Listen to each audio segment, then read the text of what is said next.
তো দেখো বন্ধুরা, চালা মাছ দিয়ে পেঁয়াজ কালি দিয়ে একটা ঝাল বানাবো। তো আমার ভাজা তেলটা ছিল, তেলটাকে আর ওয়েস্ট করলাম না, এতেই আমি রান্না করে নিচ্ছি। তো দিয়ে দিচ্ছি কেটে রাখা পেঁয়াজ কালি। দেখো সাথে দিয়ে দিচ্ছি দুটো মিডিয়াম সাইজের পেঁয়াজ কেটে একসাথে, যেহেতু এটাও পেঁয়াজ কালি তবু আমি দুটো পেঁয়াজ দিয়ে দিলাম, একটু ভাজা করে নিই। সাথে দিয়ে দিচ্ছি একটু স্বাদ অনুসার লবণ, যতটা দরকার পরিমাণ মতো, আর হাফ চামচ হলুদ গুঁড়ো দিয়ে একটু ভাজা করে নেব। এবার দিয়ে দিচ্ছি একটু আদা রসুন বাটা, আর একটু দিই। এবার দিয়ে দিচ্ছি লঙ্কার গুঁড়ো, স্পাইসি 1.5 চামচ। তোমরা তোমাদের হিসাব মতো লঙ্কাটা ব্যবহার করবে, কেউ কম খায় কেউ বেশি খায়। এবার একটু ভালো করে কষিয়ে নেবো, আর দিয়ে দেবো একটা টমেটো। তো টমেটোটাও কেটে দিয়ে দিলাম। এবার আরেকটু কষিয়ে নেব। পেঁয়াজ কালিগুলো দেখো একটু নরম নরম হয়ে গেছে। তরকারি যত কষানো হয় ততই তরকারির স্বাদটা বাড়ে। তো যতদিন শীত আছে ততদিন তো এভাবে খেয়ে নিই, তারপরে তো টমেটো পেঁয়াজ দিয়ে ঝালের সবসময় হয়, কিন্তু এখন যেহেতু শীতকালের সবজি, তো এভাবে একটু মাছ তরকারি খেতে ভালো লাগে।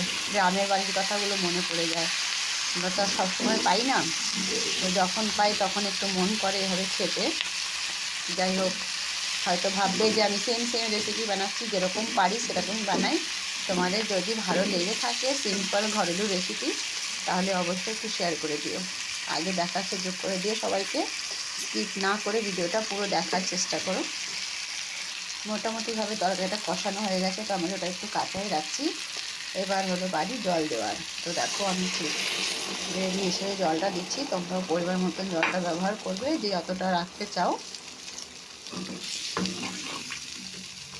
জলটা দেওয়ার পরে দিয়ে দিলাম মাছগুলোকে বেশ ডুবিয়ে দিয়েছি। তার উপর দিয়ে দিচ্ছি দেখো আবার কিছুটা কাঁচা লঙ্কা দেওয়ার পরে সত্যি কিন্তু পরিপূর্ণ লাগছে। এখনও পুরোভাবে পরিপূর্ণ হয়নি, একটু ঝোলটা ফুটে উঠুক। ঝোলটা এবার ফুটে উঠেছে, তারপরে দিয়ে দিচ্ছি কেটে রাখা ধনেপাতা। এইবার হলো তরকারিটা পরিপূর্ণ। শীতের দিনে ধনেপাতা টমেটো না দিলে কি তরকারিটা চলে বলো বন্ধুরা?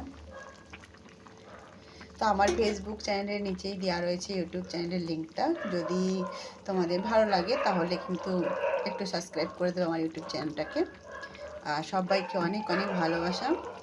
সবাই তোমরা আমাকে এগিয়ে যেতে অনেকটাই সাহায্য করছো, এভাবেই পাশে থেকো ভালোবাসা দিয়ে।